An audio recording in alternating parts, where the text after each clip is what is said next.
Hello my beautiful bookish friends, and welcome to another video. Today we're going to be talking about all the books that I want to read in April. So if you want to know about all the books I'm reading in April and see if you can get some good suggestions for your TBR, keep watching because we are going to jump into it right now.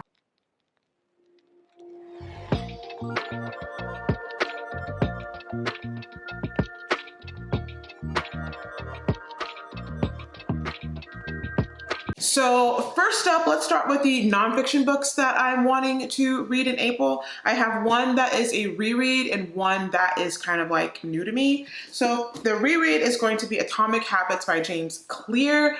I love this book. I found it so helpful when I was kind of learning how to implement positive habits to help me reach my goals, and I found this super beneficial. And I think it's time for like a refresh since we're in spring, and spring is a perfect time to kind of like look back at your goals for the year and like kind of where you're at, take stock, because this is the end of the first quarter, and then kind of like come up with a new game plan for how to attack it and to continue going strong. And I think this is a perfect time to read this book, and I'm looking forward to it. Next up, we have One in a Millennial by Kate Kennedy. And this is kind of like an ode for millennials, and it's going to be full of nostalgia and all the good things that I feel like made the millennial years, or the 2000s, great. So I'm looking forward to kind of reading this book and kind of reflecting on that time. I'm looking forward to reading this.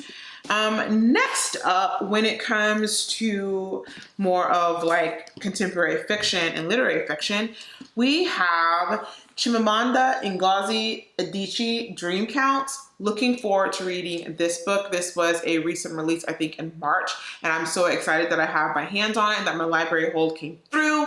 And in this story, this is about Chimaka is a Nigerian travel writer living in America. Alone in the midst of the pandemic, she recalls her past lovers and grapples with her choices and regrets. Sakura, her best friend, is a lawyer who has been successful at everything until betrayed and brokenhearted. She must turn to the person she thought she needed least. Milogar, Chimaka's bold, outspoken cousin, is a financial powerhouse in Nigeria who begins to question how well she knows herself. And Kedayato, Chimaka's housekeeper, is proudly raising her daughter in America, but faces an unthinkable hardship that threatens all she has worked to achieve. In Dream Counts, Chimamanda Ngozi Adichie trains her fierce eye on these women in a sparkling, transcendent novel that takes up the very nature of love itself. Is true happiness ever attainable, or is it just a fleeting state? And how honest must we be with ourselves in order to love and to be loved?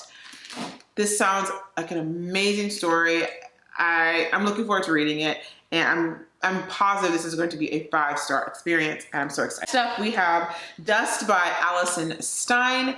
I'm interested in this book. This is more of a YA contemporary, and in this story, it is after her father has a premonition, Thea and her family move to the bloodless valley of southern Colorado, hoping to make a fresh start. But the rivers are dry, the crops are dying, and the black blizzards have returned. Much like the barren land, Thea feels like her life has stopped growing. She is barely homeschooled, forbidden from going to the library, and has no way to connect her old friends, all due to her parents' fear of the outside world's dangerous influence. But to make ends meet, Thea is allowed to work at their cafe in town. There she meets Ray, who is deaf. Thea, who was born hard of hearing, has always been pushed by her parents to pass as someone who can hear. Now with Ray secretly teaching Thea how to sign, she begins to learn what she's been missing. Not just a new language, but a whole community, and maybe even a chance at love. This sounds so interesting.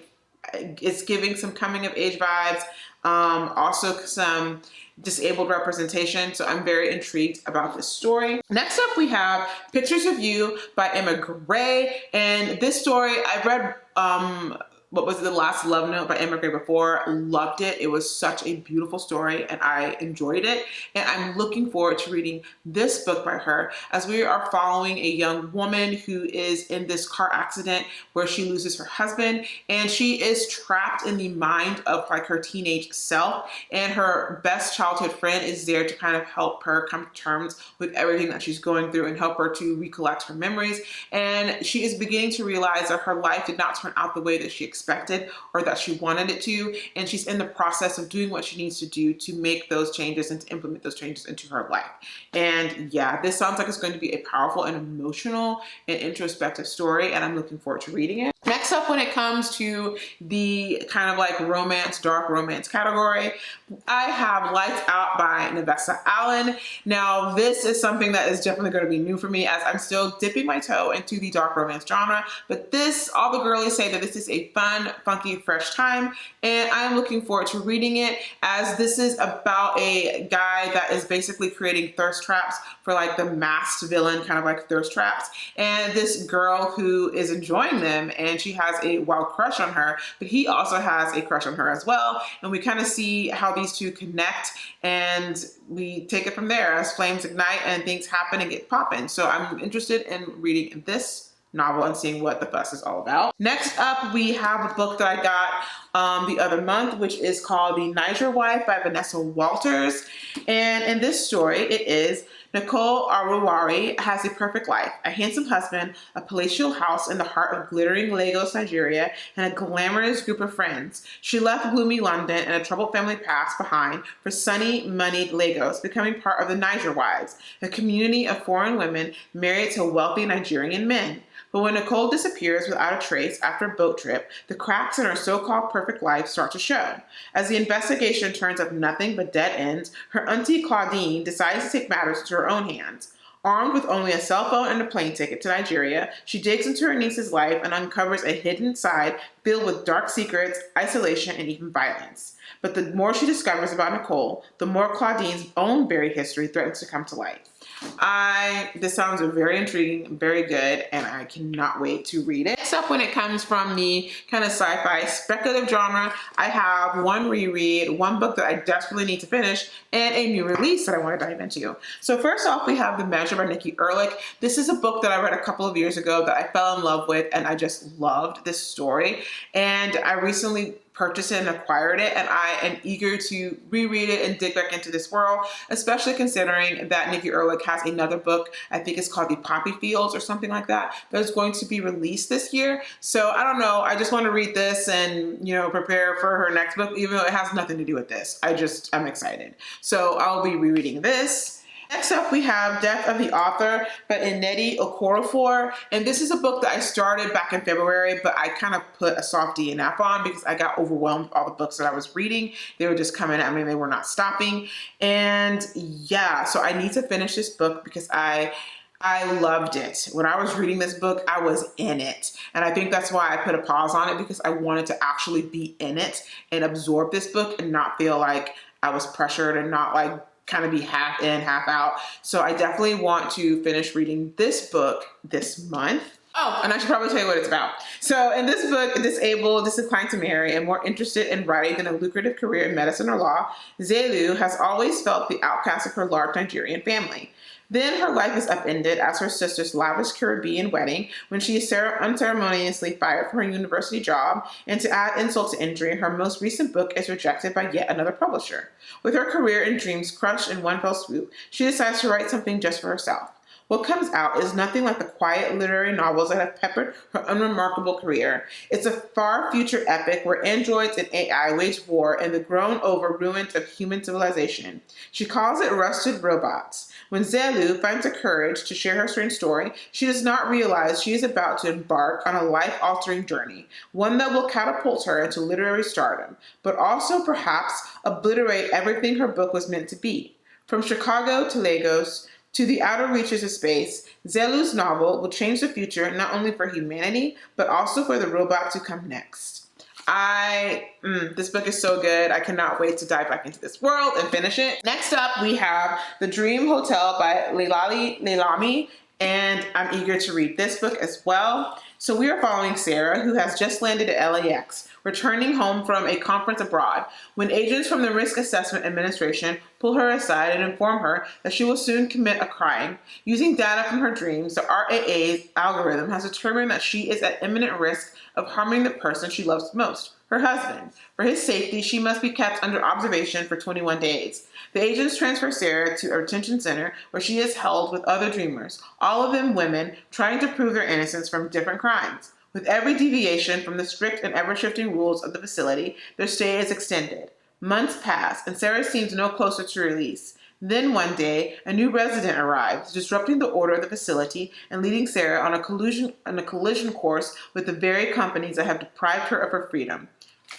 This sounds so intriguing. I cannot wait to read this. Next up, when it comes to classics, I would like to read The Grapes of Wrath by John Steinbeck. Again, I think I've mentioned this before, but I read this like way long ago when I was like in high school, and I enjoyed Steinbeck back in high school, and I'm looking forward to kind of rereading it now that I'm at this age and stage of my life and seeing just kind of how it fares up and how I enjoy it now.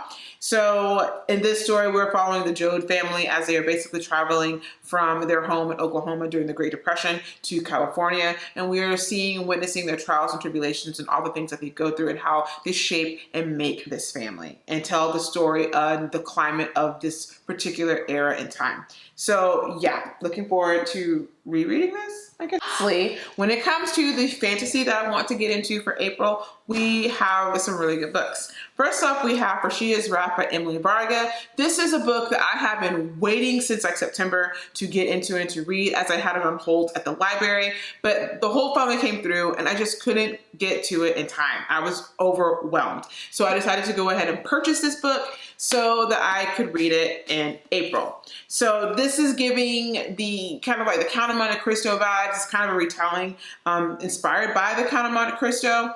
And in this story, it says, framed for a crime she didn't commit, Dania counts down her days in prison until she can exact revenge on Mason, the boy responsible for her downfall, the boy she once loved and still can't forget. When she discovers a fellow prisoner may have the key to achieving that vengeance, a stolen Jinn treasure, they execute a daring escape together and search for the hidden treasure.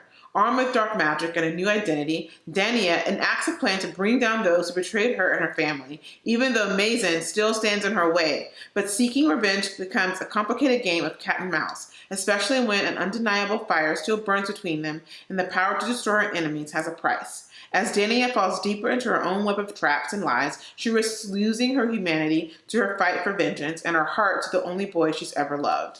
This sounds so complex, fun, and I cannot wait to read it. Next up, of course, we have Oathbound by Tracy Dion, which I am hoping to finally read in April. I'm still reading Bloodmarked right now, and I'm having a painful but beautiful, crazy wild time with this book because the hits keep coming in that book, I tell you. But I am looking forward to finishing that book fairly soon so that I can dive into this book.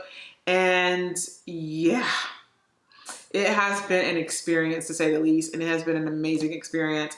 Heartbreaking, shocking, but amazing, and I can't wait to read this. Next up, we have A Torch Against the Night by Sabaa Tahir, which is part of the An Ember in the Ashes quartet, and I am excited to dive back into this world and kind of see what's going on with Leia and Elias and see where the journey kind of takes him from the events as they transfolded and finished off in An Ember in the Ashes. So I'm looking forward to reading this book in April. Finally, as I have put this on my TBR for the past 3 months, I am hoping that I can finally get to Tomi Adeyemi's Children of Blood and Bone and finally start this. I think it's a trilogy or a quartet. I'm not sure which one, but yeah, I'm looking forward to reading this one. And so we are following Zélie Adebola remembers when the soul of Orisha hummed with magic, burners ignited flames, tiders beckoned waves, and Zélie's Reaper's mother summoned forth souls. But everything changed once magic disappeared. Under the orders of a ruthless king, the Magi were targeted and killed, leaving Zélie without a mother and her people without hope. Now Zélie has one chance to bring back magic and strike against the monarchy. With the help of a rogue princess, Zélie must outwit and outrun the crown prince, who is hell-bent on eradicating magic for good. Danger lurks in Orisha, where snow lepinaires prowl and vengeful spirits wait in the waters. Yet the greatest threat may be Zélie herself as she struggles to control her powers and her growing feelings for an enemy. This sounds like it's going to be a great time. So looking forward to reading that in April as well. So those are all the books that I want to read in April that are on my TBR that I'm going to prioritize this month. become hell or high water.